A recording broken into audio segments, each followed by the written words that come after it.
Hello fear seekers, and welcome back to the channel.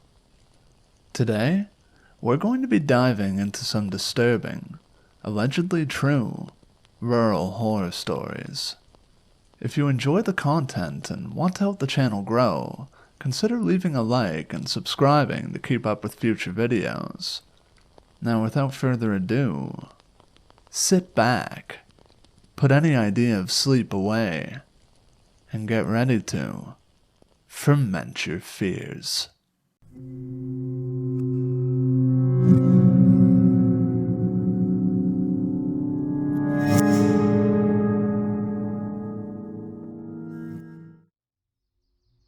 I'm a girl, and this happened when I was 20 in the early 2000s. People used landlines, and cell phones were not unlimited. This happened in a town about an hour away from Sacramento. My friend was house-sitting for a family that her family was friends with from church. She was to house-sit in the country just outside of town for a week. They had animals like cats, rabbits, a donkey, and horse. The family also had dogs too, but the family took the dogs with them. My friend was in charge of feeding the animals and watching the place. She didn't have to get the mail daily because they had this metal lockbox style mailbox down their long driveway. They didn't have any neighbors for miles, just fields of alfalfa, cattle, and corn, so I guess the lockbox was for safety. Towards the end of the week, she asked if I wanted to spend the night and keep her company, and I thought it sounded fun. I had moved out of my aunts and uncles and gotten my own apartment, so I told her I'd pick her up on the way there after I got out of work. We got there around 9:30 p.m., grabbing dinner on the way. We went into the barn first thing and fed the animals. It was late for their dinner, and they made their hunger known with their animal noises. We made sure they had water, then went inside. The house was this big ranch-style house. Single story, the living room was to the left as you walked into the home.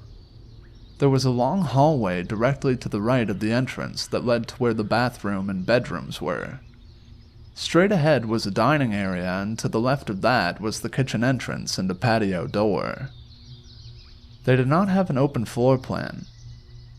In the kitchen, on the opposite side, was also a long hall that had several doors. My friend explained that the wife ran a daycare center out of the house. These rooms were play areas for the kids she took care of. We didn't bother going over there because we had no interest. We watched some TV, ate our leftovers, and talked about people we knew. As it got later, she turned on the house alarm and said she didn't like sleeping in other people's beds, so she had been sleeping on the couch, then offered it to me. She would sleep on one of the two huge recliners that reclined so far back it was almost flat. The chairs were really comfortable, so I just said I'd take the chair. I went and laid back in a chair with my blanket. We turned off the TV and were talking for maybe 20 minutes in the dark when the motion sensor floodlights started shining through the window, lighting up the room. Now, I really have no idea why people in the country think it's okay not to have curtains or blinds, because to me that's insane. We both got quiet and Amanda says, "Maybe it was one of the cats?"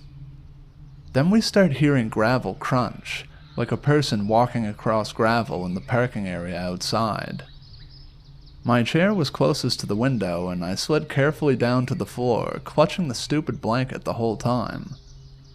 The floodlight timed out and my friend slid to the floor too.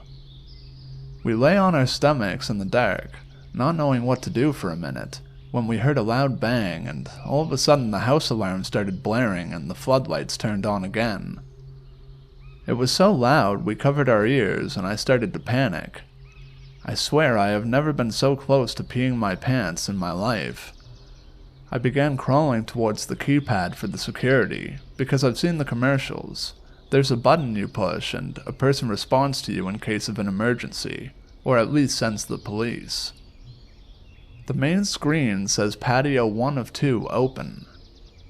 Amanda starts to cry a little and hits the call assistance button on the pad, and nothing happens. There's no assistance. I ask her where the phone is, and she says there's a phone in the kitchen and one in the parents' room down the hall. So our choices are to go to the kitchen past the windows and next to one of the patio doors, or to go down the hall to the parents' room and use the phone there. I asked her where the other patio is, and she said it was in the daycare part of the house. It was an easy decision. We go inside the parents' room, and it's pitch black. I ask her where's the phone, and she says, "I think we have to turn on a light." I really don't want to turn on a light, but I have no choice. I don't have a flashlight, and I didn't bring my cell because I had limited minutes. It was a simpler time, and Amanda didn't even get her own cell until after this happened. She turns on the light, and we start looking around the room. Not only did these people not have curtains on any window, but they didn't even have closet doors. We see a golf club leaning against the wall by the bed. They probably have it instead of a baseball bat, which is what I had next to my bed at home. We figure if we hit someone with it, it's gonna leave a mark. She grabs it, and we continue our search for the phone. Looking at the obvious places, we find a cordless phone stand, minus the actual phone. The alarm is still raging. We have a light on, and the person who opened the patio door is bound to notice, is all I'm thinking at this point. She asks, "Should we locate the phone buttons?" I look at her and respond, "Yeah, if you want some strange guy coming in here with it and asking us if we were looking for something." I am getting mad that I'm scared and in this situation. Standing there knowing that we have to go to the kitchen, the house alarm stops. It gets country quiet. If you've lived in the country, you know what I'm talking about. There isn't another golf club for me to grab, so I make her go out first, flipping every light on and keeping the doors we pass in the hall closed. We double check the security panel and it still says patio open. Hit call button and it still doesn't work. Double checking the front door is locked, we start for the kitchen. I tell her we have to check the patio near the kitchen, and I grab a big knife that wasn't even close to being sharp from the kitchen. We check the patio door near the kitchen and it's locked. We turn on all the lights and grab the phone and dial 911. The phone isn't a cordless phone. It's one of the old ones with a cord attached on a wall. My friend is on the phone with the dispatcher telling her what happened, and I hear a whistle coming from outside the kitchen window. The thing people don't think about, because I didn't in my thinking that safety was turning on the lights, is, while you have the reflection of the inside on the window, people on the outside have a clear view of you. I hear the whistle again. It sounds like someone trying to get someone else's attention kind of whistle. But I don't see anything outside, and I'm not pressing my face to the window to see if I'm the person they're whistling for. My friend is still talking to the dispatcher and is crying and saying she doesn't have the address to the house. She hands me the phone and I say, "Hello?" The dispatcher lady, who sounds annoyed, tells me she needs an address to send the police to. I ask that she trace the call, and she says something like, "You're house sitting and you don't even know where you're at?" Scared, angry, and overwhelmed, I hand the phone back to Amanda and start looking for something with an address in the kitchen. I'm looking for it in the junk drawer, on the counter, on the refrigerator, fully keeping an eye down the hall that has the daycare rooms, knowing that on the other side of one of those doors is a patio door that was opened. Amanda tells the lady that she doesn't pick up the mail because of their lockbox, and then a few seconds later removes the phone from her ear and stares at me with a blank face. I ask her if they're tracing the call because I cannot find anything with an address. Amanda says low, "She said I hope the police find you in time," and hung up the phone. I was so scared and angry at the time. We knew that there were people outside. We knew that the patio door to the daycare area was opened. We did not know what to do. We stood in the kitchen, silent, for what seemed like forever. I picked up the phone and dialed 411. I told Amanda that they would have the number to the police department. As calmly as I could, I explained what was happening to us. I included the 911 dispatcher and said we really needed the phone number of the town's police department. When we heard a huge metal bang outside the kitchen window by the patio door, it sounded like someone dropped something metal and heavy. Amanda started crying, and I couldn't hold in my fear anymore and also began crying. Whoever was outside was going to break open that patio door, is what I'm thinking. The 411 operator said they were connecting us and would stay on the line with us after getting pissed at the 911 dispatcher on our behalf. A police officer answered the phone and the 411 operator started explaining what was happening to the police. Then they were asked to disconnect once we had an established connection.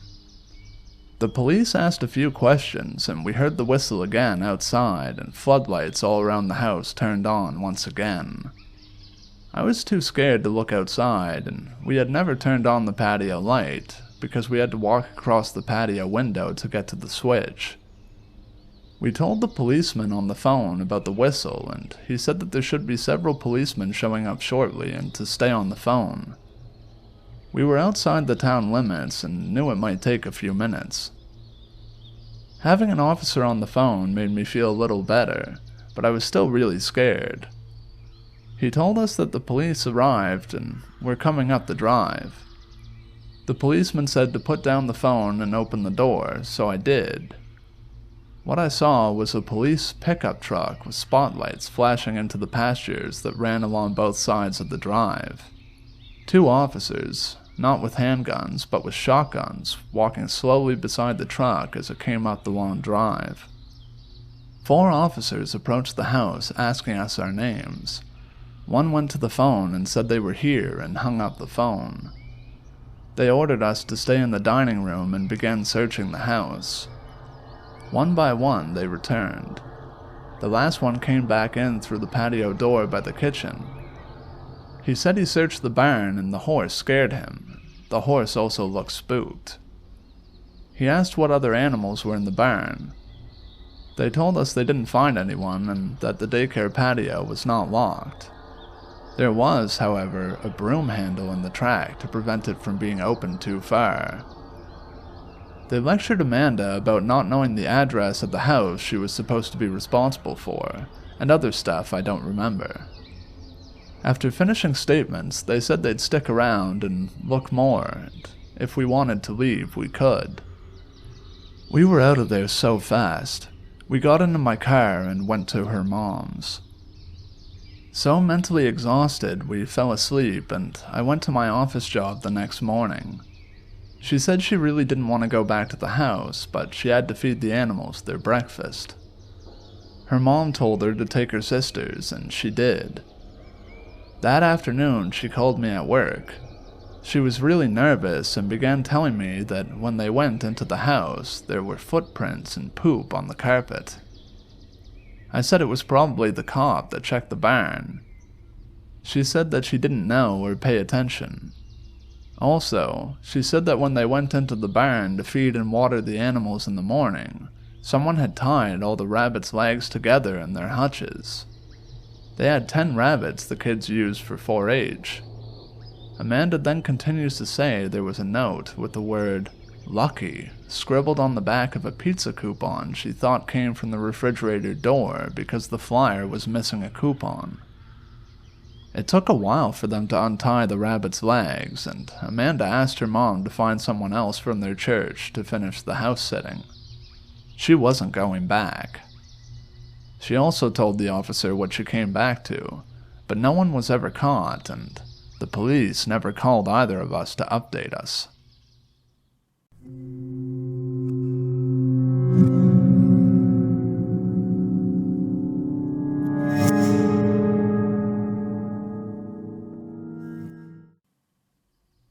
Hi all.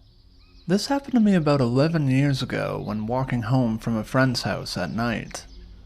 I'll just get straight into it. I used to live in a rural part of the UK and have lived in rural areas most of my life, so I was used to long walks, occasionally at night, especially before I could drive. They never bothered me too much. I'd get creeped out occasionally, but this one night was the most terrifying experience I've ever had. There was this one friend who used to live roughly 3 miles away from my house. He had cool parents, and my other friends and I would often go over to his house and play video games and hang out. Occasionally, this meant walking home at night if I stayed late. There were 2 ways back from his house. The roadway, which was about 5 miles long and took about 30 to 45 minutes. The roads were very quiet and eerie sometimes, but they were lit by street lamps, so it never bothered me walking this way. The other way was a shortcut through some woods, which took off about 2 miles, and the wooded bit was about a mile or so long. I often favored the wooded shortcut and have probably walked it over 100 times. The woods were dark, however, combined with the lack of ambient light due to living in a rural area, and you had absolute abyssal darkness. Luckily, most of the time I had my phone light to walk with, but sometimes my phone would die or the battery would be so low the flash wouldn't work and I'd have to use my screen light. As you've probably guessed by now, this was one of those occasions.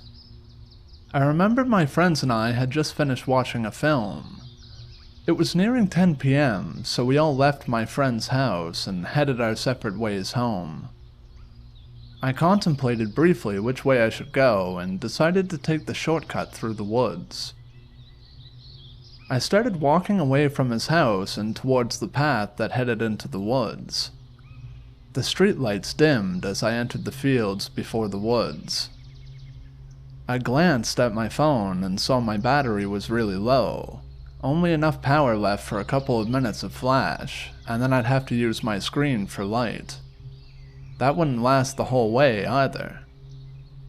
As I saw the tree line approaching, I switched on the flash and followed the well-trodden path into the dark. To my dismay, my light died within seconds of entering, and I flipped my phone over to try and shine the way using the screen.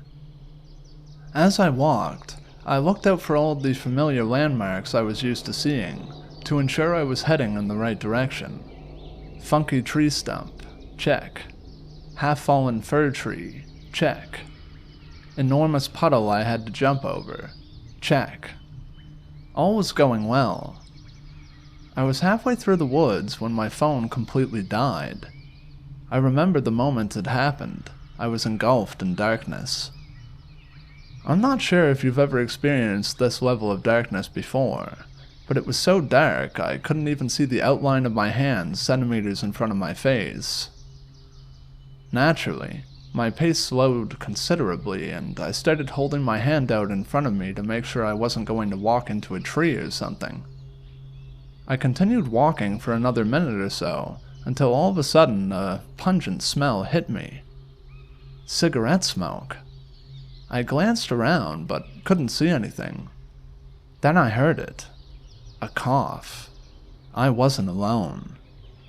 Thoughts raced through my head. Who would be out in the woods in the dark? Are they following me? Am I lost? I quickened my pace again, throwing a little caution to the wind. I carried on walking and tripped slightly on a branch. As I regained my balance, I heard another sound. Branches breaking underfoot, what sounded like right behind me. The snapping turned into fast footsteps that grew louder and louder. I started sprinting. I felt the well-trodden path turn to brush.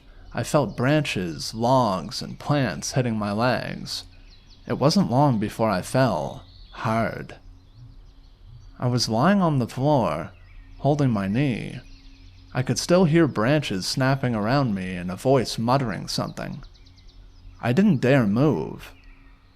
Then, all of a sudden, they turned on a torch. I couldn't see anything except for the beam of light which seemed to be eaten quickly by the darkness of the forest. I lay motionless on the ground as the beam swept through the trees. I could still hear the person mumbling, a deep growl. The crunching of footfalls grew and grew.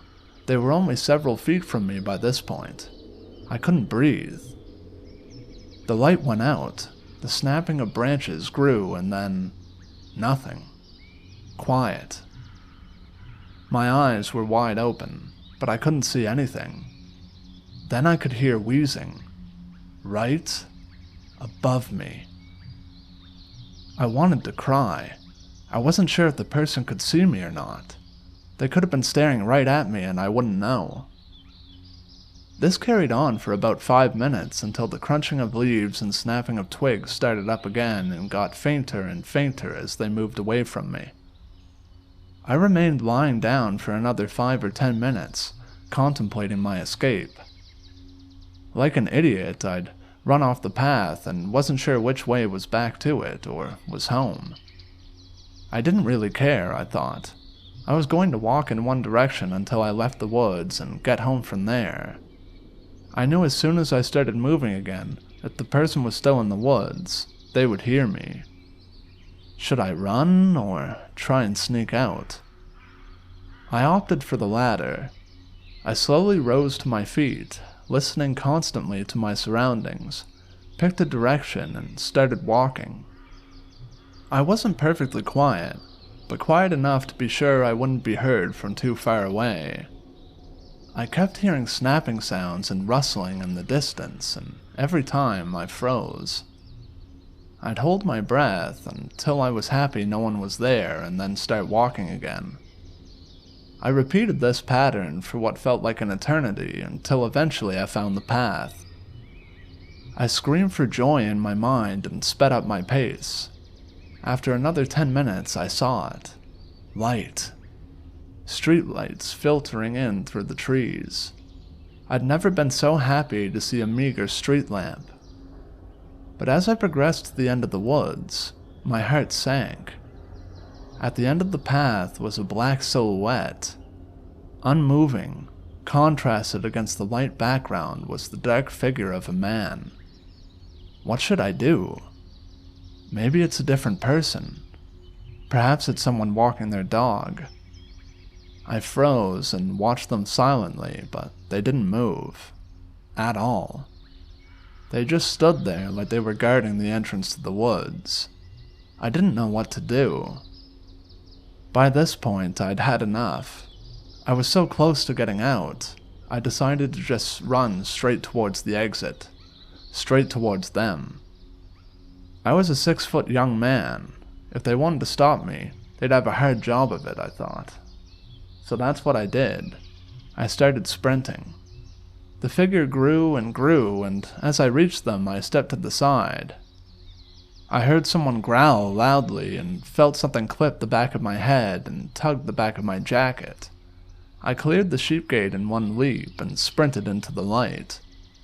I eventually stopped running when I could see the first house and looked back. The entrance to the woods was quite far away now, and I couldn't see anyone standing by the entrance. Relaxing a bit more now, I finished my walk home. That's pretty much it. I know I could have overreacted. It could have been someone out for a walk in the woods, a dog walker or camper. But what I thought was strange was that they didn't use their torch except briefly on one occasion. Once they heard me, they also actively sought me out. Who knows what would have happened if they had caught me. In any case, I never walked that way home alone again. Not at night, anyway.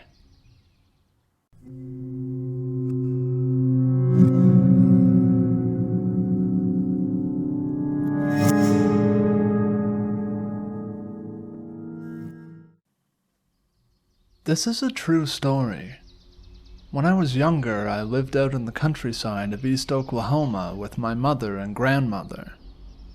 From where we lived, it wasn't unusual to see nothing but dirt road for 10 miles around. During the fall in the evening, I was out in the woods exploring the many hills around my house. Being a curious kid and all, I walked about a mile or so away from home until I came across an old red house sitting at the bottom of the hill. There was an old white truck sitting in the driveway with what I remember looking like a burn pit not far away in the back. I was afraid of confrontation when I was younger, and it was going to get dark, so I decided I was going to backtrack and just head back home. But just as I was walking away, I heard someone call, "Hey!" It was a woman's voice, and I knew it was coming from the direction of the house. Thing is, there was no one outside, no one in the windows either, not that I could see anyways. I didn't know if the voice was calling for me specifically, so I stood there and waited to see someone. No one showed, so I began walking away, but kept my eyes on the house. Just as it was disappearing from my view, I saw an older woman with black hair and a brown and red dress come outside from the front door. She looked up at me and smiled, then pointed her finger directly at me. I didn't want to engage, so I acted like I didn't see her and continued on. I kept walking until my house came back into view, then started down the small hill, all while thinking about what dinner would be. That's when I heard the same, "Hey!" from before. It honestly sent a chill down my back. I thought the old woman had followed me all the way back home. I whipped around and scanned the trees, trying my best to spot someone. Instead, I only saw a large owl sitting in a tree about 10 feet off the ground. It didn't hoot or make any noise, just stared directly at me, almost intently. In my culture, owls are bad omens, and typically when you hear them, it means someone you know is going to die.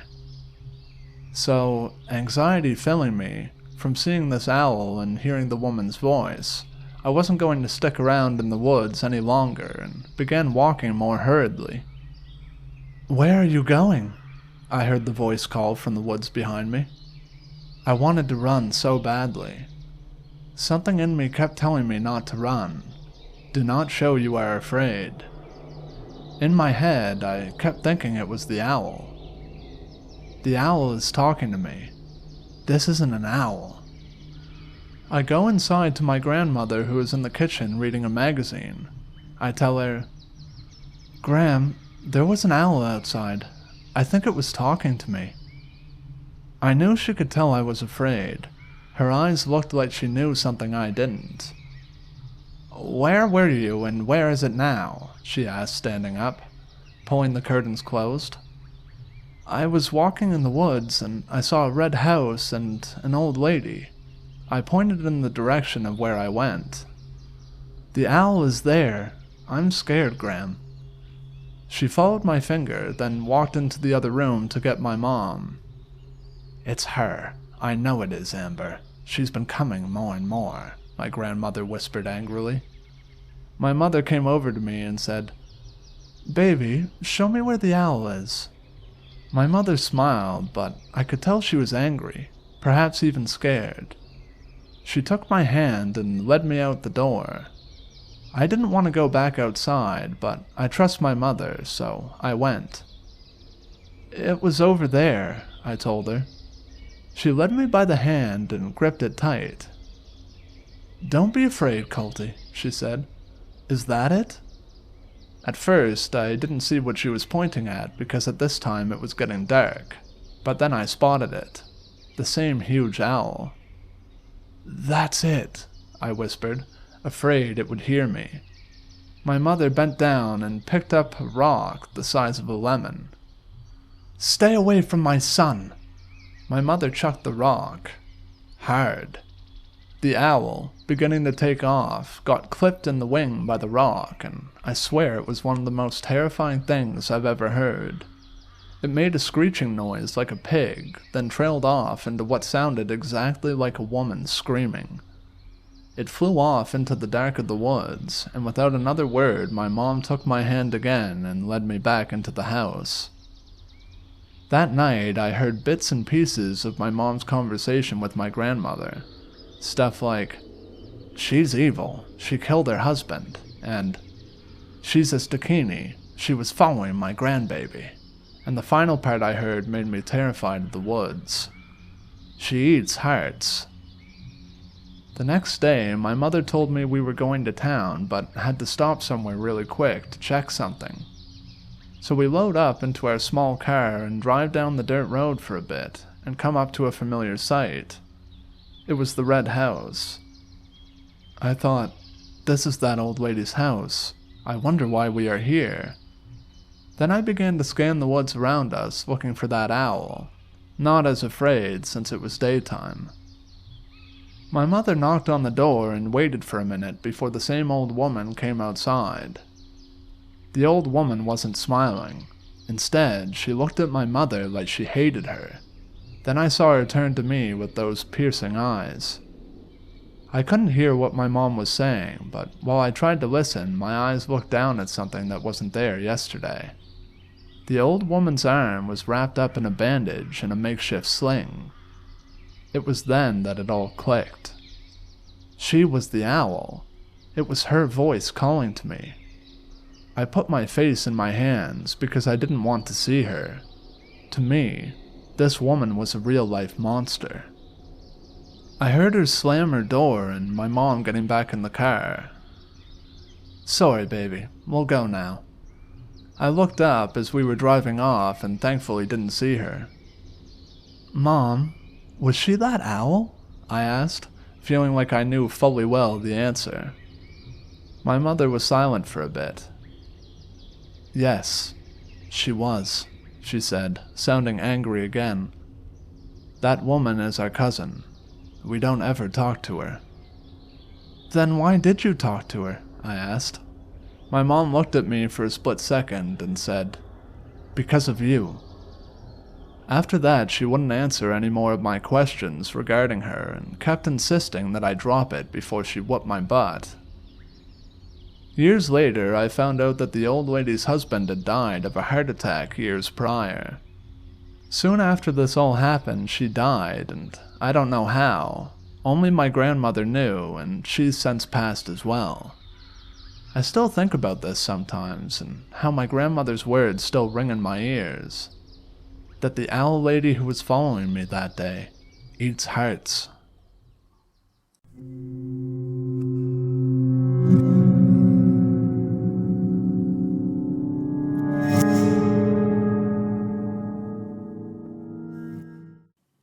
First off, a little backstory on my dad. The man has so much character and color to him. Though he is mostly a chilled-out grandpa at this point, whose biggest offenses are the likes of placing a box of dead kittens in the topic hat when the family plays charades at the Christmas Eve get-together. When I was a kid, he was a crazy person. He was an amazing father, honest to a fault, and had character made of stone. He apologized when he felt he was wrong, and he would sit and cry with you when things were eating away at your self-esteem. However, as much as I owe him my morality and compassion towards others, I also owe him my extremely demented and nothing is sacred sense of humor. The man got more joy from life and tormenting his children than anything else. We lived on my grandmother's farm in rural Tennessee, and when the power would go out, which happened a lot in our area, he would dare me to run to the mailbox and then lock me outside. At 10 o'clock at night, when I'm about 10 years old, and he would laugh so hard I could hear him over my screams while I banged on the door from the outside, pleading to be let back in. He was the type of dad to wake you up in the morning by revving a chainsaw, change the clocks in the house to make you get ready for school at 2 a.m., and stand on the front porch in his tighty-whities while you were getting on the bus in the morning and yell, "I love you! I'm gonna miss you so bad," in a voice that could only imply that he was suffering from severe brain damage. In other words, he was always looking for a way to scare you, embarrass you, or just make you have such a crazy, unexpected experience that you would be guaranteed to remember him forever. And it worked. I love that man. Now, that was needed for context, and this story takes place in my second to last year on my grandmother's farm. I was 17 and had been working a job in my small town stocking beer coolers and mopping floors at the local gas station. I was driving home from work in my little truck at about 10 p.m., and as I pulled into the driveway, my headlight shone up the hill to my grandmother's house and panned down the hill to the edge of our single-wide mobile home. I stopped immediately, all 4 tires in the driveway, pointing straight to the end of that straight stretch of gravel. I could see my dad. His old flatbed truck and my stepmother's minivan were parked pointing to the left, at the base of our trailer. He was standing behind them, with his back to my headlights. Our chocolate lab, Cassie, sat at his feet, staring intently at him, paying no attention to the vehicle entering her territory, which was highly unlike her. I only stopped because it was so late and so unusual for my dad to be outside at this time. It was in the middle of the week. He was usually passed out in his recliner wearing nothing but his underwear with the History Channel quietly rambling on about the Civil War by this time. I slowly proceeded down the drive. Our driveway was about half a football field in length, and as I drove slowly toward the bottom of the drive, my dad began to walk, still with his back turned to me, and stepped behind the vehicles, the height of my stepmom's van fully concealing him. It took another 15 seconds from that point for me to reach the end of the drive, and I pulled my truck in on the side of his flatbed, leaving me closest to the road. I grabbed my big gulp and got out of the truck. "Dad?" No response. "Dad?" Still nothing. Immediately, I got a bit creeped out, but then thought to myself nearly as quick, "This dude is trying to scare me again. He must think I didn't see him." I got down on my knee and peered under the vehicles. His left boot, unmistakable. Cassie's back legs and butt right beside him, tail tucked between her legs. I hollered out, "You're doing a crappy job of hiding, Dad. I can see your boot sticking out from behind the tire on the van." I watched as his left boot slowly slid to the right until it was concealed behind the tire with the other. Still no response. I called for the dog. "Cassie!" She turned and literally scurried beneath the vehicles to get to me as if she was under heavy gunfire. She was whimpering when she got to me and acting very strange, as if she was terrified. She was acting how I would imagine a dog would act if they were constantly beat on, and I had never seen her behave that way before. When she got to me and I placed my hand on her, you could almost hear her breathe a sigh of relief. She was sticking to my legs like glue, and as I was still down on one knee and a bit off balance, she nearly knocked me over. I pet her for a moment and tried to comfort her, but she seemed like she was afraid of something. With her tail still tucked between her legs, she pushed herself in between my legs as I stood up.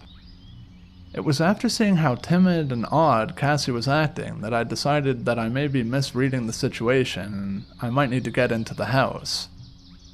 My dad was surely a prankster, but when he was caught, he was caught. He never dragged things out once we caught on.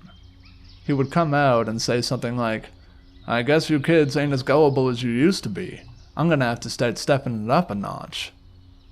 Dad didn't drink much and never got drunk really, but I couldn't think of what the root of this odd behavior could possibly be, and it really started to weird me out. I made one last attempt at communication. "Dad, I know you're there. I saw you when I pulled in the driveway. The jig is up. What are you doing out here?" No response. I started around the front of my truck to round the vehicles and walk over to him.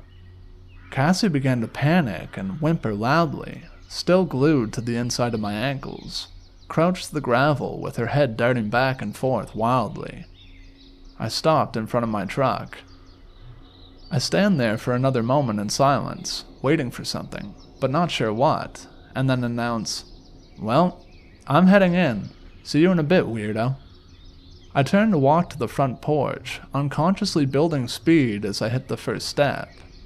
Cassie drops back and doesn't follow me onto the porch, but seems to sort of stand guard at the foot of the steps.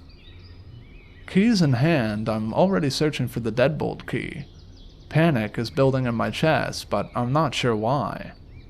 I hurriedly unlock the door and jump into the house, swing around and slam the door behind me, locking the deadbolt all in one fluid motion. From behind me, I hear a voice yell, "What the hell?" I spin around. My big gulp drops to the floor and explodes across the living room floor. There sits my dad, in his underwear, sitting up from a deep sleep in his recliner. I begin to hyperventilate and yell through the gas of air that, "There's a man in the driveway hiding behind the van. I thought he was you. I was talking to him, Dad." I nearly collapsed into the floor. Within 15 seconds, my dad is running out the back door of the house with a spotlight and a handgun, still wearing nothing but his underwear. He was outside for what felt like forever. When he came in, he was pale as a sheet. He said someone was definitely out there, but that he couldn't see them. He could hear them running, but when he pointed the spotlight in the direction of the footsteps, there was no one there. Crazy thing is, our trailer sat at the front of a 150-acre cornfield, and it was off-season, so everything was tilled down to the dirt. There was nowhere for anyone to hide. It was a terrifying experience, and I know it's one that seems easy to explain. My brain really wants to tell me that I had just foiled a car thief or something, or maybe even stopped a possible home invasion. The thing is, though, my dad has an unmistakable posture, and an even more unmistakable walk. I know those were his boots I saw under the van. I also know that if he had somehow set all this up, I would have heard about it for years because it would have been one of his favorite stories to tell. How he scared me so bad when I was 17, and how funny it would have been. He does tell people about this from time to time, but he always ends up with the same detail, that it wasn't until he was outside running around in his underwear with a handgun that I realized that Cassie had been sleeping on the floor next to his recliner when I ran in the door.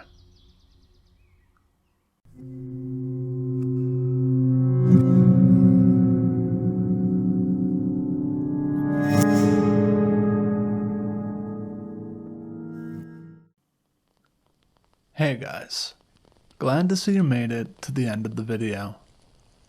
Have you ever had any strange occurrences out in a rural area? Make sure to let me know in the comments below. If you have any stories you'd like to be narrated, be sure to send them in. Alright guys, that just about wraps up the video. Thank you for watching. I hope you enjoyed it. So long, Fear Seekers. I'll see you in the next video.